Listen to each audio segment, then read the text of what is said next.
Have you ever seen a 300-year-old behave like a child? This is what countries do. So despite being much older than human beings, countries behave like kids, in fact, like toddlers. So think about, for example, a certain political world leader being accused of interfering in the US elections. I didn't do it. Yes, you did. No, I didn't. Yes, you did. Didn't. Right? Or think about a territorial dispute. Mine, no, mine, mine. Right? Now, they use adult language, but think about what they're really saying. Okay. So I do purpose work with political leaders all around the world. I help them get elected, and then once they're in office, I help them create real change. And so as part of my job, I watch the news. And one of my favorite things to watch on the news is to watch a political leader trying to justify their country's behavior. So a phrase they love to use is stuff like advancing our national interests or protecting our national interests. Have you heard people say stuff like this?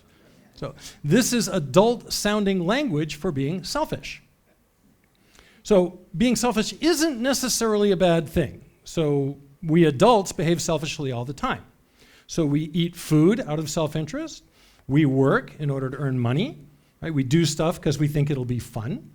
But there are three things that separate adult self-interest from child self-interest, and I'll go through them one at a time. The first one is self-control. Have you heard of the marshmallow test? The guy who invented the marshmallow test, Walter Mischel, just died last year. The marshmallow test works like this.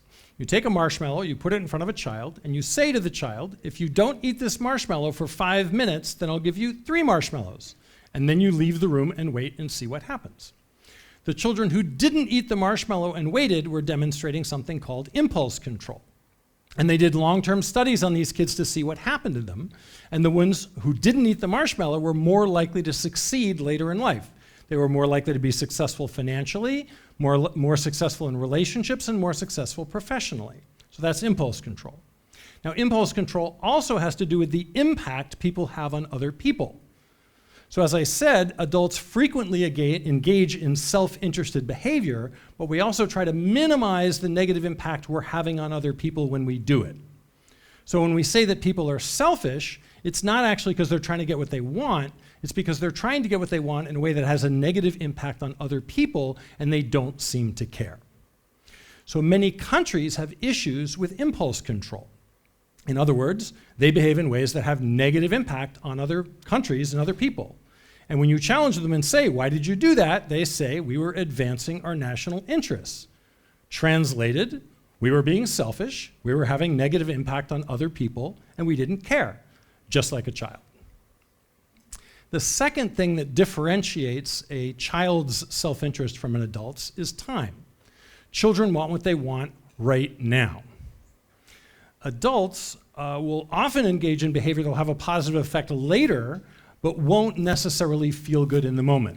So for an example, an adult might buy insurance, or take a health exam, or save for retirement, or raise children, all of which are long-term strategies, but not necessarily fun in the moment. Okay? Children's time decision-making horizon is much shorter, like minutes or seconds. So how long is the decision-making time horizon of most countries? A month? A year? So the US government is almost incapable of doing a decision-making time horizon longer than 4 years. Now, 4 years might seem like a long time, but remember, countries survive usually for hundreds of years. So 4 years is actually very, very short term, like a child. The third thing that distinguishes children from adults is how they define self-interest. So in the case of children, self-interest is defined in terms of very low-level, simple needs. So a child will make decisions by asking questions like these. Will it feel good? Will it hurt? Will it be fun? Will it taste good? That pretty much covers it, right? Now, an adult will take care of simple short-term needs, like safety and food and stuff like that. But psychologically mature adults are also playing a more subtle game where we're also trying to maximize other things, more complex, higher level needs. So that would involve asking questions like, will I feel good tomorrow if I do this today? Or will this decision lead to a fulfilling life? Or would this be a meaningful contribution to other people or to the world? Or years from now, will I regret if I don't take this opportunity right now? Okay, so this is the much more complicated view where we're maximizing different needs like esteem and meaning and fulfillment and legacy and things like that.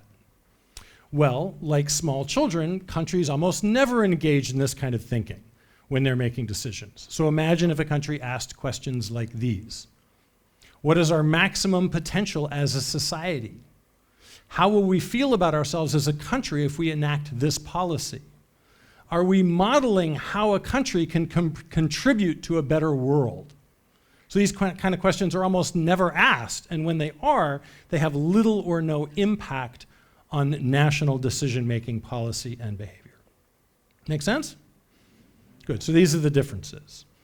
Now, countries don't actually make decisions. Politicians make decisions on behalf of countries.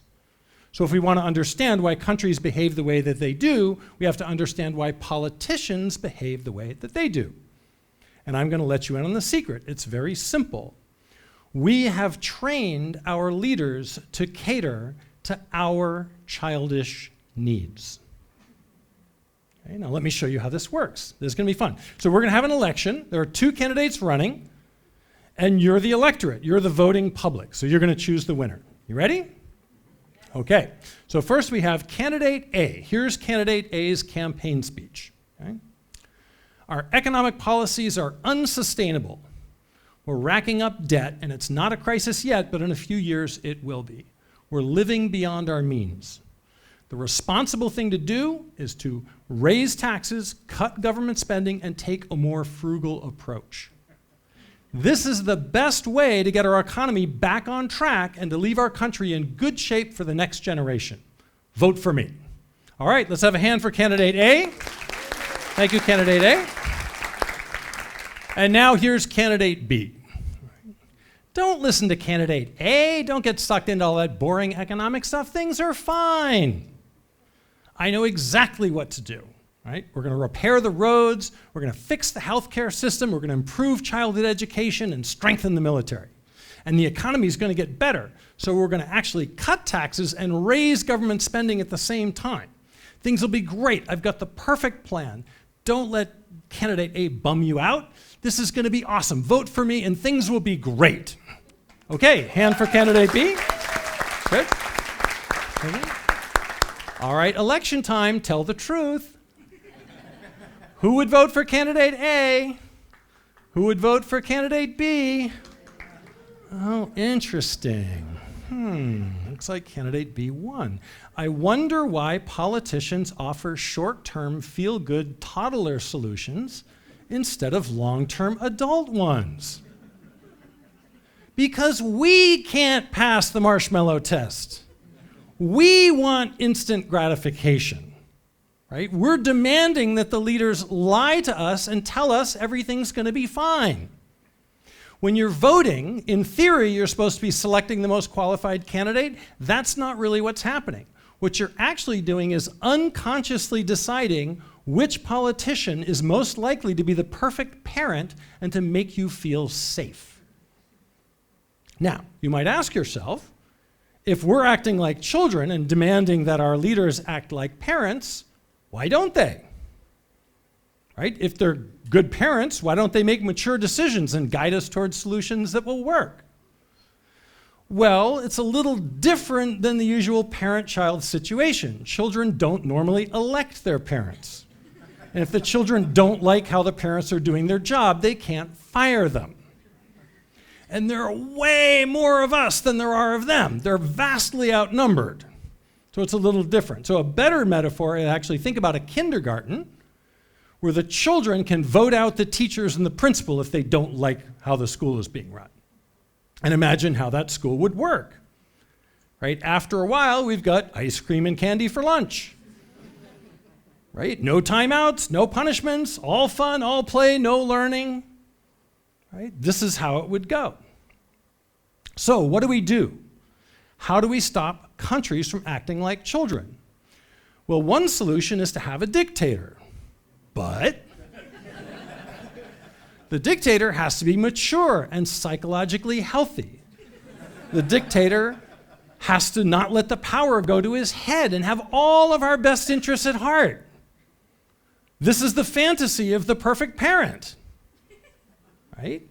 What's the alternative? The alternative is for us to grow up. It's for us to stop demanding that our leaders lie to us and promise us instant gratification. When we go to the polls, instead of looking for the perfect parent to tell us everything is going to be okay and make us feel safe, we'd have to actually treat it as if we're hiring a professional to do a job for us, someone who has the right qualifications to run a country. Now, a lot of people get frustrated and upset because they want government and leaders to change, and they keep getting disappointed when they don't. In fact, a lot of people have given up on government and leaders. What I'm saying is that they're not the source of the issue. We are the source of the issue. I'm saying it's time for us to stop complaining about our leaders and grow up. And when we start behaving like mature adults, so will they. Thank you.